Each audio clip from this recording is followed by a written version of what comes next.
Shalom, selamat pagi Bapak Ibu Saudara yang kekasih. Mari kita melanjutkan pembacaan ayat firman Tuhan. Amsal 21 ayat 24 dikatakan, orang yang kurang ajar dan sombong, pencemooh namanya. Ia berlaku dengan keangkuhan yang tidak terhingga. Dalam terjemahan lain disebutkan begini, Amsal 21 ayat 24, orang yang sombong dan angkuh bernama mocker, ya pengejek, bertindak dengan arogansi berlebihan. Sekali lagi saudara, kita mau belajar tentang kebenaran firman Tuhan pagi hari ini. Saudara, garis besar daripada ayat firman Tuhan ini berbicara tentang masalah kesombongan, saudara, yang disebut sebagai pencemooh, ya. Saudara, kita sudah membahas mungkin berulang-ulang tentang kesombongan, tetapi ini kita secara langsung akan melihat dari contoh-contoh di dalam Alkitab, dan kita mau pelajari, saudara yang kekasih, dua hal di dalam Alkitab, saudaraku, yang menjadi sebuah contoh peringatan bagi kita. Apa pandangan Tuhan terhadap kesombongan, saudara? Ya, kalau dikatakan orang yang kurang ajar dan sombong, pencemooh namanya. Ia berlaku dengan keangkuhan yang tidak terhingga. Nah, saudara, apa pandangan Tuhan terhadap kesombongan? Yang pertama, orang yang tidak mengenal rasa cukup. 1 Petrus 5 ayat 5 dikatakan demikian. Demikian jugalah kamu, hai orang-orang muda, tunduklah kepada orang-orang yang tua, dan kamu semua rendahkanlah dirimu seorang terhadap yang lain. Sebab Allah menentang orang yang congkak, tetapi mengasihani orang yang rendah hati. Saudara, Allah menjadikan orang congkak sebagai musuhnya, dan ia akan menentang segala jalan orang yang sombong. Allah menentang orang yang congkak, saudaraku. Mengapa Allah sangat membenci kesombongan, saudara? Sebab kita mau lihat, sebab sejak awal segala dosa itu bermula dari kesombongan. Kita tahu bahwa Lucifer, malaikat yang begitu sangat mulia dan indah, saudaraku, diciptakan Allah untuk melayani Dia, tapi justru melawan Allah karena kesombongannya. Saudara, Yesaya 14 ayat 12 sampai 15 dikatakan begini. Wah, engkau sudah jatuh dari langit, hai bintang timur, putra fajar, engkau sudah dipecahkan dan jatuh ke bumi, hai yang mengalahkan bangsa-bangsa. Engkau yang tadinya berkata dalam hatimu, aku hendak naik ke langit, aku hendak mendirikan tahtaku, mengatasi bintang-bintang Allah, dan aku hendak duduk di atas bukit pertemuan, jauh di sebelah utara. Aku hendak naik mengatasi ketinggian awan-awan, hendak menyamai yang maha tinggi.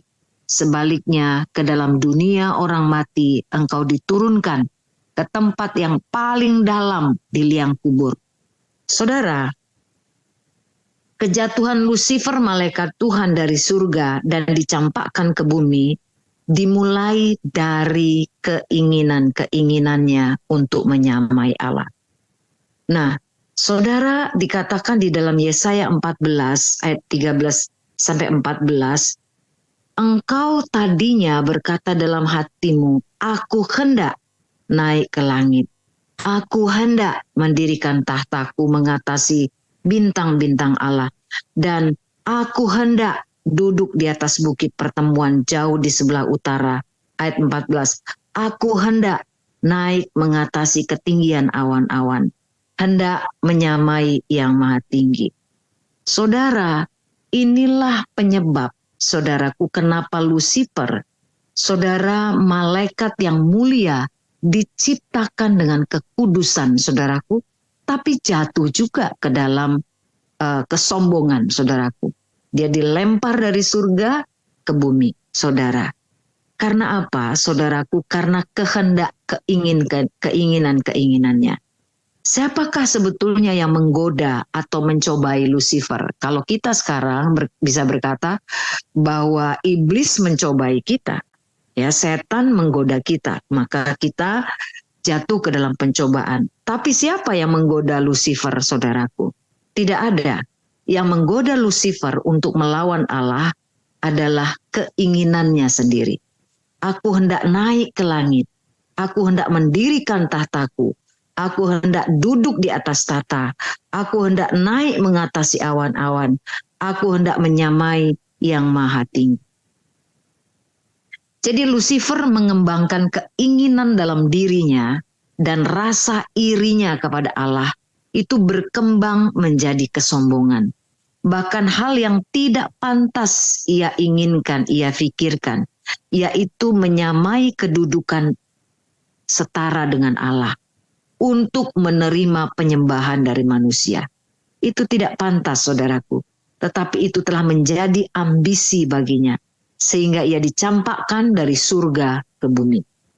Apa yang kita inginkan dan apa yang kita pikirkan, itu akan menunjukkan siapa kita dan akan menjadi apa kita kelak. Jadi saudara, mari coba kita merefleksi diri tentang segala keinginan-keinginan di dalam pikiran kita. Segala keinginan-keinginan yang ada di dalam hati kita. Karena keinginan-keinginan liar yang tidak kita sadari dan yang tidak dapat dikuasai itu akan berkembang menjadi ambisi dan kesombongan. Nah, kadangkala kita berpikir bahwa itu sebuah visi, tapi ternyata itu adalah ambisi yang menjadi alat dari kesombongan. Mazmur 131 ayat 1-2, saudara, dikatakan begini. Nyanyian ziarah Daud. Tuhan, aku tidak tinggi hati dan tidak memandang dengan sombong. Aku tidak mengejar hal-hal yang terlalu besar atau hal-hal yang terlalu ajaib bagiku. Sesungguhnya aku telah menenangkan dan mendiamkan jiwaku. Seperti anak yang disapih berbaring dekat ibunya. Iya, seperti anak yang disapih jiwaku dalam diriku. Saudara, saya sangat suka ayat firman ini, saudaraku. Karena berkali-kali ketika saya merenungkan ayat firman Tuhan ini, saya ditegur, saya belajar, saudaraku. Saya merefleksikan diri saya, saudaraku, lewat ayat firman Tuhan ini. Kita belajar satu kebenaran di sini. Dikatakan bahwa Daud memiliki rahasia bagaimana ia menjaga hatinya jauh dari kesombongan dan tinggi hati. Ia tidak mengejar hal-hal yang terlalu besar dan terlalu ajaib baginya, tapi berhasil menenangkan jiwanya dan mendiamkan jiwanya. Dikatakan seperti seorang bayi yang disapih, yang dengan damai berbaring dekat dengan ibunya. Jadi tidak mengejar hal-hal yang terlalu besar, tidak mengejar hal-hal yang terlalu ajaib, itu artinya bahwa Daud mengerti arti rasa puas dan rasa cukup. Ini penting sekali, saudaraku. Inilah kunci dan rahasia Daud dapat menenteramkan jiwanya. Dia mengerti apa artinya rasa puas. Dia tahu, mengerti apa artinya rasa cukup. Dia katakan, aku telah menenangkan dan mendiamkan jiwaku. Jiwanya sebagai seorang raja yang berteriak untuk dipuaskan lewat keinginan-keinginan dan pencapaian kesuksesan-kesuksesan berhasil ditenangkan oleh Daud. Saudara yang kekasih, rasa puas dan rasa cukup itu yang membuat kita senantiasa dapat mengucap syukur kepada Tuhan. Ketiadaan rasa puas dan rasa cukup, saudaraku, jiwa kita akan mengembara untuk mencari kepuasan demi kepuasan. Dan luar biasanya lewat ayat firman ini, Daud memberitahukan bahwa dia berhasil menenangkan dan mendiamkan jiwanya, saudaraku. Dari apa? Dari keinginan-keinginan yang menjadikan dia sombong, keangkuhan. Saudara yang kekasih, dia tidak memikirkan hal yang terlalu besar dan terlalu ajaib baginya. Nah, saudara, ada begitu banyak orang yang jiwanya itu berkelana, mencari kepuasan karena tidak memiliki rasa cukup. Terus mencari, terus mengejar, dan tanpa disadarinya, sebenarnya jiwanya sudah letih, saudara. Sebenarnya ia sedang bersaing dengan dirinya sendiri. Contohnya ketika saudara diberi anugerah menjadi orang kaya, apakah ada batasan cukup menurut saudara? Orang dunia berkata, orang tidak akan pernah puas dengan uang. Harusnya ada perbedaan, saudaraku, antara kita, orang percaya, dengan orang-orang dunia. Orang dunia memang berkata bahwa nggak akan pernah ada puas dengan uang.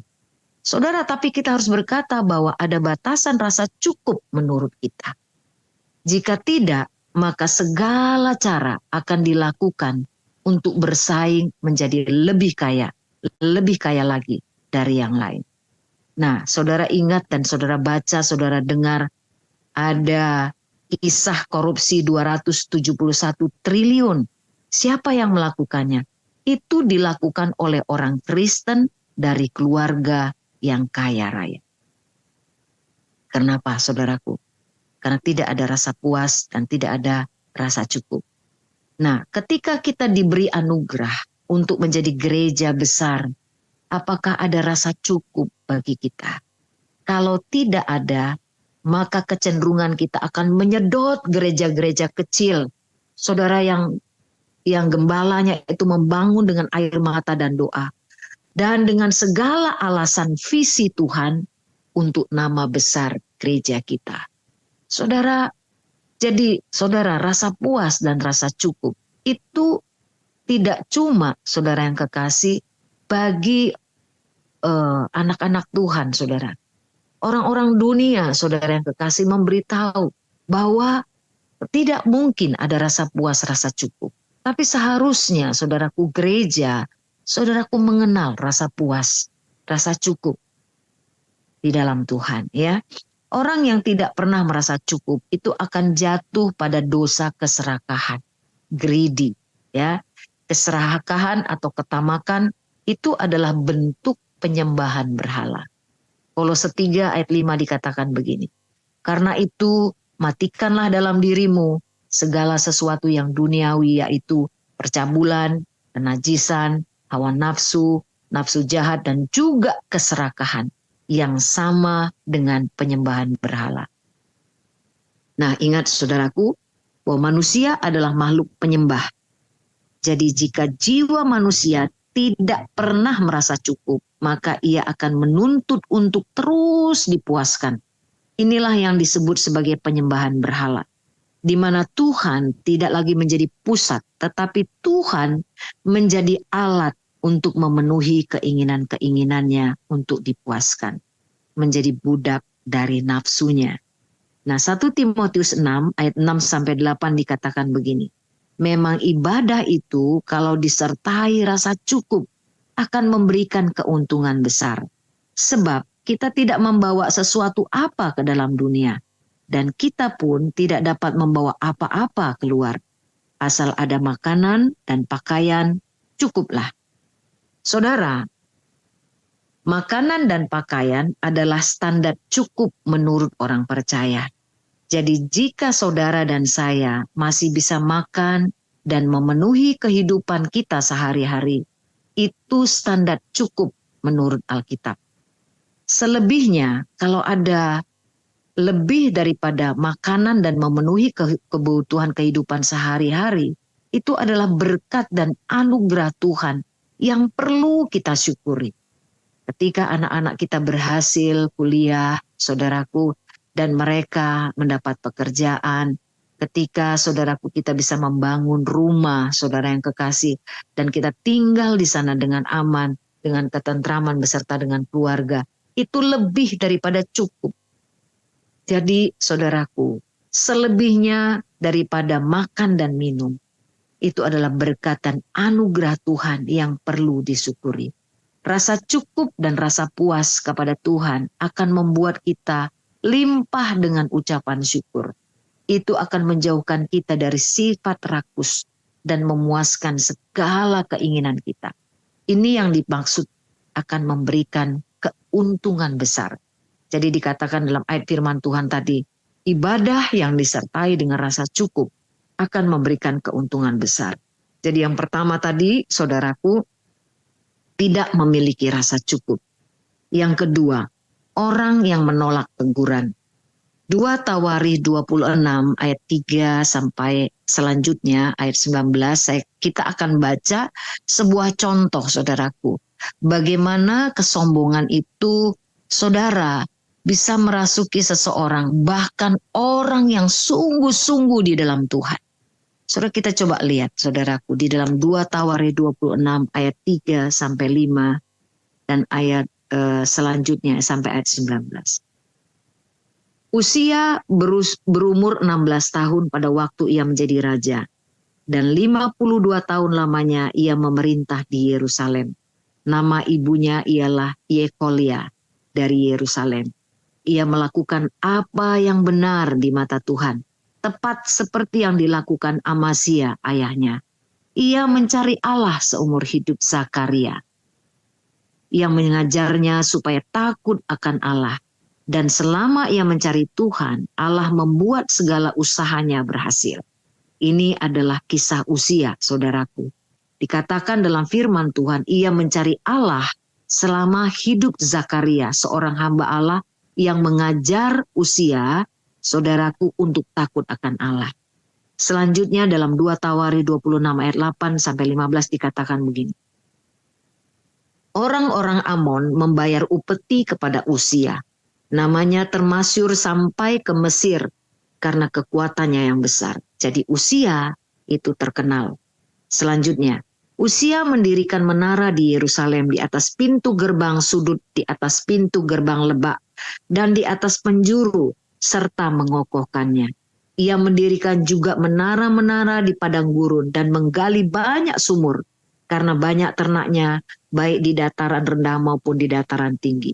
Juga ia mempunyai petani-petani dan penjaga-penjaga kebun di kebun anggur, di gunung-gunung dan di tanah yang subur, karena ia suka pada pertanian. Jadi Uzia juga berhasil menjadi seorang pebisnis yang sukses. Banyak ternak dan dia berhasil mengolah lahan pertaniannya. Selain itu Uzia, ini raja, saudaraku ya. Raja Uzia mempunyai tentara yang sanggup berperang, yang maju berperang dalam laskar-laskar menurut jumlah anak buah yang dicatat oleh panitra Yeiel dan penata usaha Maaseya di bawah pimpinan Hananya, salah seorang panglima raja. Kepala-kepala puak pahlawan-pahlawan yang gagah perkasa itu seluruhnya berjumlah 2.600 orang. Dan di bawah pimpinan mereka terdapat satu bala tentara terdiri dari 307.500 orang yang gagah perkasa dalam berperang untuk membantu raja dalam menghadapi musuh.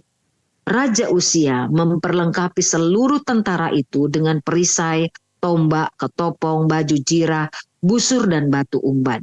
Jadi Uzia, saudara yang kekasih, memiliki perlengkapan perang yang canggih pada masanya dan bala tentaranya yang besar dan terlatih. Ayat 15. Ia membuat juga di Yerusalem alat-alat perang ciptaan seorang ahli yang dapat menembakkan anak panah dan batu besar untuk ditempatkan di atas menara-menara dan penjuru-penjuru. Nama raja itu termasyhur sampai ke negeri-negeri yang jauh karena ia ditolong dengan ajaib sehingga menjadi kuat. Ayat 16. Setelah Raja Uzia menjadi kuat, ia menjadi tinggi hati sehingga ia melakukan hal yang merusak. Ia berubah setia kepada Tuhan Allahnya dan memasuki bait Allah untuk membakar ukupan di atas mezbah pembakaran ukupan. Tapi Imam Azaria mengikutinya dari belakang bersama-sama 80 imam Tuhan, orang-orang yang tegas. Mereka berdiri di depan Raja Uzia dan berkata kepadanya, "Hai Uzia, engkau tidak berhak membakar ukupan kepada Tuhan. Hanyalah imam-imam keturunan Harun yang telah dikuduskan yang berhak membakar ukupan. Keluarlah dari tempat kudus ini, karena engkau telah berubah setia. Engkau tidak akan memperoleh kehormatan dari Tuhan Allah karena hal ini." Tetapi Uzia dengan bokor ukupan yang masih di tangannya untuk dibakar, menjadi marah, sementara amarahnya meluap terhadap para imam. Timbullah penyakit kusta pada dahinya di hadapan para imam di rumah Tuhan dekat mezbah pembakaran ukupan. Saudara, Raja Uzia adalah anak berusia 16 tahun yang diangkat jadi raja masih sangat muda. Tapi karena ia takut akan Tuhan dan mentaati perintah Tuhan, Allah selalu membuatnya berhasil dalam segala urusan yang dilakukannya. Namun sayang saudaraku, setelah kerajaannya kuat dan kokoh, ia menjadi terkenal sampai ke Mesir. Uzia menjadi sombong dan melanggar ketentuan Tuhan dengan membakar ukupan di bait suci. Uzia ditegur oleh Imam Azariah dan 80 imam lainnya juga, tapi ia tidak mau ditegur. Malah memberontak dan marah kepada para imam Allah, hingga ia kena kusta dalam bait suci Allah. Sebuah teguran yang sangat keras dari Tuhan. Dan sampai akhir hidupnya, Raja Uzia diasingkan karena penyakit kustanya. Dia mati dengan cara terasing dan tidak ada orang yang bisa dekat dengan dia.